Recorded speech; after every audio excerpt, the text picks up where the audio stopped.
Indonesia adalah negara dengan jumlah penduduk terbesar keempat di dunia. Indonesia menyandang gelar penyumbang sampah terbesar kedua di dunia. Survei membuktikan globalisasi penduduk bertambah banyak ketika masa pandemi COVID-19. Sampah menjadi salah satu aspek yang perlu diperhatikan pada masa sekarang, yang lebih spesifiknya memperhatikan kesehatan masyarakat di tengah wabah COVID-19. Sampah termasuk salah satu sektor usaha yang tahan banting selama pandemi COVID-19.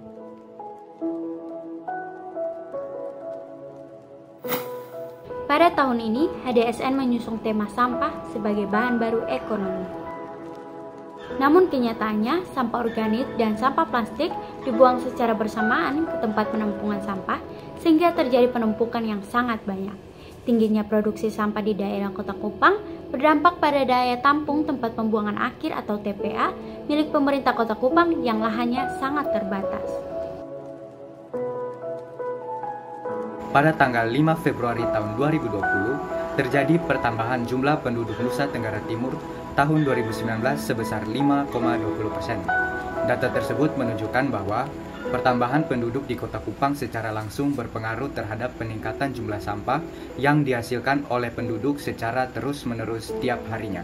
Sampah di Kota Kupang tidak akan berkurang jika pengelolaan sampah tidak dilakukan oleh pemerintah maupun masyarakat. Situasi ini membuat kami melihat keadaan yang ada di sekitar kami mengenai aktivitas masyarakat Kota Kupang setiap harinya dalam menjaga kebersihan.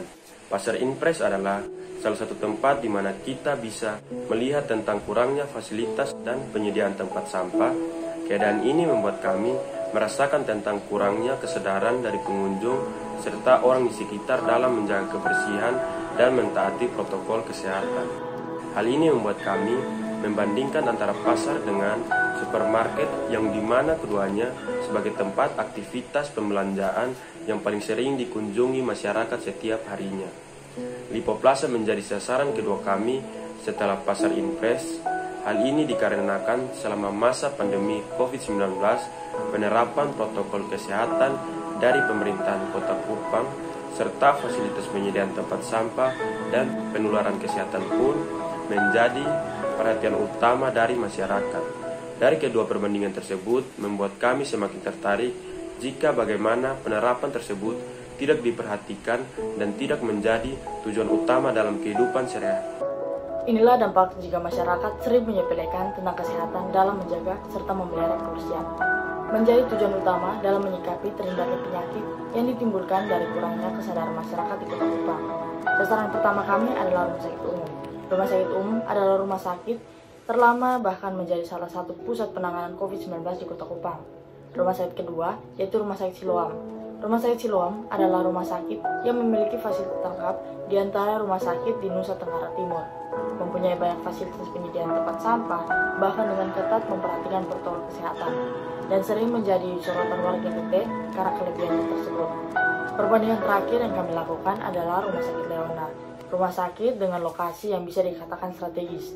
Dari ketiga rumah sakit tersebut, saya menyimpulkan bahwa semakin tidak diperhatikan kebersihan dan penerapan kesehatan dapat memicu bertambahnya pasien di beberapa titik rumah sakit di Kota Kupang.